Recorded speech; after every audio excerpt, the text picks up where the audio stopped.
বিসমিল্লাহির রহমানির রহিম। ইত্তেফাকুল উলামা পরিষদ ত্রিপুরা খাকসাদ পলাশপুরিয়ার মূল লক্ষ্য উদ্দেশ্য ও কর্মসূচি। নাম্বার 1, আমাদের প্রধান লক্ষ্য আল্লাহ তাআলার সন্তুষ্টি অর্জন করা। নাম্বার 2, খোলাফায়ে রাশিদার নমুনায় সমাজের সর্বস্তরে পূর্ণাঙ্গ দ্বীন বাস্তবায়নের প্রচেষ্টা করা। নাম্বার 3, সমাজের দ্বীনের সঠিক দাওয়াত পৌঁছে দেওয়ার লক্ষ্যে মানুষের মাঝে ব্যাপকভাবে দাওয়াতে তাবলীগের মেহনত চালু করা। নাম্বার 4, সর্বস্তরে মানুষের আত্মশুদ্ধির লক্ষ্যে আমাদের দিনগাঁও তথা ত্রিপুরা খাকসাদ পলাশতলী প্রতিটি মহল্লার মসজিদে পাক্ষিক মাসিক ইসলামী মজলিস করা। নাম্বার 5, এলাকার যুবকদের ইসলামমুখী করার লক্ষ্যে ফরজে আইন এলমের মজলিস করা।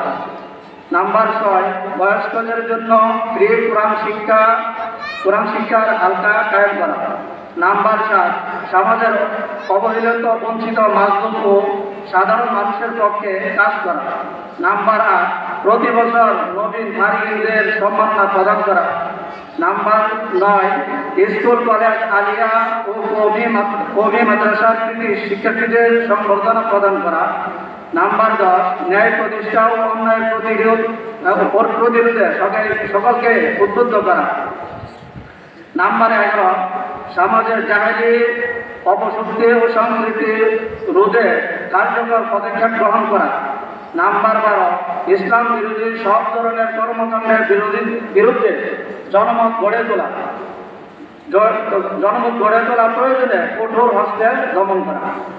নাম্বার 13, ইসলাম বিরোধী মাজার পূজা, কবর পূজা, গান বাজনা ও যাত্রা পালার বিরুদ্ধে সোচ্চার ভূমিকা পালন করা।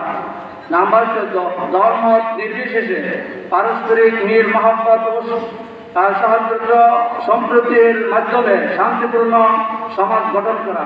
নাম্বার 15, আমাদের লক্ষ্য উদ্দেশ্য বাস্তবায়নের লক্ষ্যে জনমত গড়ে তোলা এবং সর্বস্তরের জনগণকে পাশে রেখে সবার সহযোগিতার মাধ্যমে উল্লিখিত সব ধরনের কার্যক্রম অব্যাহত রাখা।